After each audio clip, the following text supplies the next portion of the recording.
J'essaye de tourner cette vidéo depuis 1 heure et les voisins n'arrêtent pas de faire je sais quoi avec leur marteau-piqueur, à déplacer des meubles, à je ne sais quoi, et je peux enfin vous la tourner. Bon, vous vous en foutez, mais il fallait que je le dise. Salut à tous, salut à toutes, c'est Lamia, j'espère que vous allez bien. En tout cas, pour ma part, tout est plutôt chouette. Aujourd'hui à Team, on se retrouve pour parler du 4e épisode de la saison 7 de Flash, qui était censé être le premier épisode de la saison 7 de Flash. C'est un peu bizarre, oui, mais vous savez, à cause du virus et tout, pas la peine de reparler une 15 000e fois.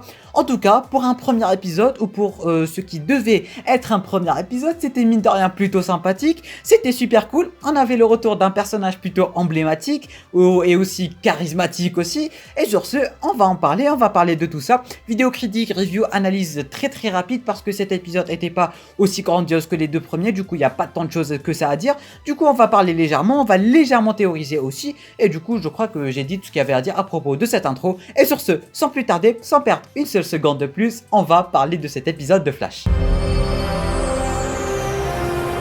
Que dire à propos de cet épisode?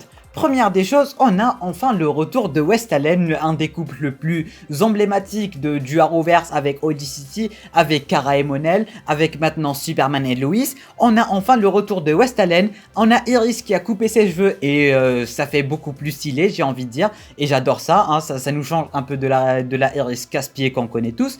On a aussi Barry qui fait de son mieux pour un peu se racheter à cause du fait qu'il n'ait pas été à la hauteur et qu'il n'avait pas su que c'était bel et bien sa Iris, ce qui est mine de rien pas mal compréhensible. Un jour à Monaco, un jour à je ne sais où, un jour en Algérie, bon en Algérie peut-être pas, mais vous avez compris le délire. Toujours avec les répercussions de la crise, mais cette fois-ci c'était pas vraiment des répercussions de la crise, mais des répercussions du fait que Barry ne soit pas mort dans la crise et que ça soit l'autre Flash et Oliver qui ait pris sa place, vu que on a tout simplement Monsieur Abracadabra qui est de retour. J'adore l'acteur, j'adore le personnage, il m'a clairement manqué quand il était venu dans la saison 3 si je dis pas de bêtises. Il était tellement charismatique, tellement cool, il parlait du futur et tout, il était badass, surtout qu'il était venu dans une période où Barry n'était pas vraiment bien et du coup c'était mine de rien sympa de le revoir totalement changé et totalement en colère parce que en effet apparemment c'est grâce ou plutôt à cause du fait que Barry ne se soit pas sacrifié durant la crise. En effet il a du coup sa famille, ou plutôt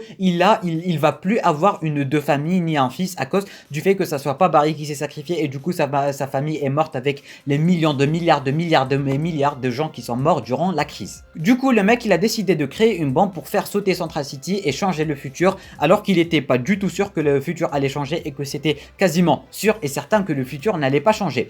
On retrouve que la Team Flash ne pouvait rien faire contre lui et que Barry était super tendu à cause de ça, comme ce qu'on peut voir durant cette scène, vu que Barry il a encore rien vu venir, notamment quand il a remarqué, ou plutôt notamment quand il a pas remarqué que Abracadabra s'est fait capturer très facilement pour essayer de relier les 3 diamants, plutôt appelez ça comme vous voulez, mais je vais appeler ça des diamants. Il a réussi à les faire, il a eu sa bombe et du coup il voulait absolument faire sauter Central City et Barry se sentait ultra mal vu que première fois il a pas remarqué que Iris n'était pas Iris et deuxième fois il a pas remarqué que Abracadabra s'est fait capturer aussi facilement que ça.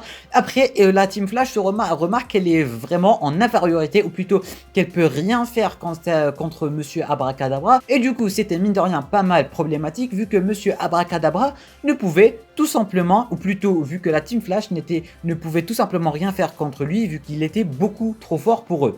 Et du coup on a le retour du Paragon of Love, le paragon du love, c'est quoi love en français? Amour, voilà, ouais, je cherchais le mot. On a le retour du paragon de l'amour, on a Barry qui va partir parler à Abracadabra vu qu'ils ont un peu percé son mystère, notamment grâce à la bague de John Jones, celle qui était utilisée pas mal de fois durant les dernières saisons pour redonner la mémoire aux personnes qui n'étaient pas des paragons pour reconnaître leur vie avant la crise. Et du coup on a Barry qui va partir parler à Abracadabra depuis son cœur sans utiliser des coups de poing. C'était en quelque sorte qu'il avait activé le mode Supergirl, c'était super sympa parce qu'on sait tous que ça c'est le super pouvoir de Supergirl et personne d'autre, et du coup c'était mine de rien sympa de voir Barry utiliser ce super pouvoir, j'ai envie de dire. Il a réussi à parler à Abracadabra, c'était mine de rien pas mal comme discours, et là on a Abracadabra qui laisse tout tomber et qui devient quelqu'un de bien, Et le problème avec la CW, c'est qu'ils n'aiment pas que des gens deviennent bien. Du coup, qu'est-ce qu'ils ont fait? Ils l'ont tué.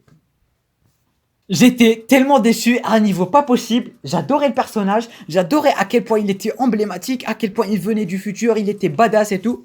Vas-y, on le tue. Pourquoi? Je sais pas. Et c'était mine de rien une scène super sympathique. On avait Barry qui lui avait proposé sa main, qui lui avait proposé de ne plus devenir ennemi. C'était vraiment super sympa. Abracadabra qui avait changé. Il était mort en héros, j'ai envie de dire. Et là, il crève en héros, il voulait protéger Barry, il voulait faire un truc héroïque de sa vie et 2 secondes après il crève. C'était mine de rien super chiant ou plutôt super décevant à voir. Non, pas décevant, mais c'était triste en fait. Il était devenu sympa du jour au lendemain, ou plutôt d'une seconde à une autre il crève. Il m'a rappelé mine de rien Leslie dans Supergirl, Livewire. Il y a des personnes, c'était des méchants, ils sont devenus gentils et ils crèvent pour sauver le héros. J'adore. Je trouve ça vraiment super emblématique. Notamment Monsieur Leonard Snart, je sais pas pourquoi, mais ça m'a directement rappelé Leonard Snart. En tout cas, un méchant qui devient gentil et qui sauve la mise, c'était mine de rien sympa. Et pas du tout, en fait, parce que c'était bizarre comme scène. En effet, on a vu un Hulk light, j'ai envie de dire, parce qu'il n'était pas vert, ou plutôt elle. Du coup, on avait une She-Hulk light, vu qu'elle n'était pas verte. Elle apparaît, elle lui donne une patate, elle le tue. Elle donne une patate à Barry, elle le tue. On sait pas d'où elle vient. Elle a absorbé toute la bombe d'antimatière qui aurait pu raser toute une ville. On sait pas d'où elle vient. Elle est bizarre, elle est bizarre. C'est tout ce qu'il y a à dire. J'ai pas de théorie concernant ce personnage. Peut-être, je dis bien peut-être que les éclairs qu'on avait vus durant la fin du 3e épisode, durant le cliffhanger, peut-être qu'un des éclairs avait touché avait touché une personne et peut-être qu'elle était devenue comme ça. À part ça, j'en ai absolument aucune idée. C'est super bizarre comme scène parce qu'on s'y attendait pas. C'était vraiment hors intrigue, c'était très bizarre. Elle apparaît, elle lui donne une patate, elle se casse. Pourquoi? Je sais pas. Dans quel but? Je sais pas. On a vraiment aucune idée là-dessus. On a aussi une scène mine de rien très sympathique quand on a Monsieur Abracadabra, vu qu'il vient du futur, il sait ce qui s'est passé dans le futur et il a appelé Cisco Mecha Vibe, si je dis pas de bêtises. Et c'est con à un niveau pas possible. Du genre, on a Cisco qui abandonne ses pouvoirs. Une saison après, il se dit, vas-y, je vais créer des pouvoirs, mais avec une machine. Pourquoi? Alors que les pouvoirs étaient bien plus badass et qu'il pouvait vibrer et c'était super utile. Pourquoi il a fait ça? Pourquoi? Quand il savait qu'il allait devenir Mecha Vibe. Bon, il ne le savait pas, mais il avait des impressions et du coup, il voulait devenir Mecha Vibe. Il est devenu Mecha Vibe, il est redevenu Vibe en quelque sorte.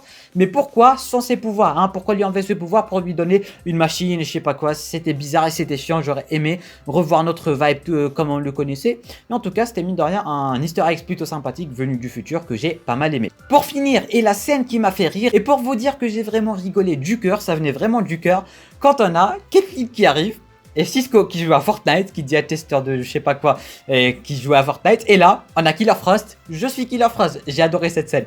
J'ai vraiment rigolé à un niveau pas possible. Pourquoi? Je sais pas. Peut-être que je suis con.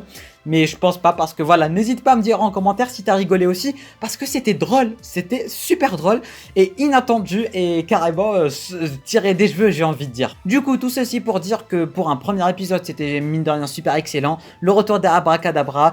Ça posait pas vraiment des bases pour l'intrigue de la saison 7 en général. Parce que je doute très fort que Mademoiselle She-Hulk Light allait devenir une grosse intrigue. C'était mine de rien peut-être pour le 2e voire le 3e épisode maximum.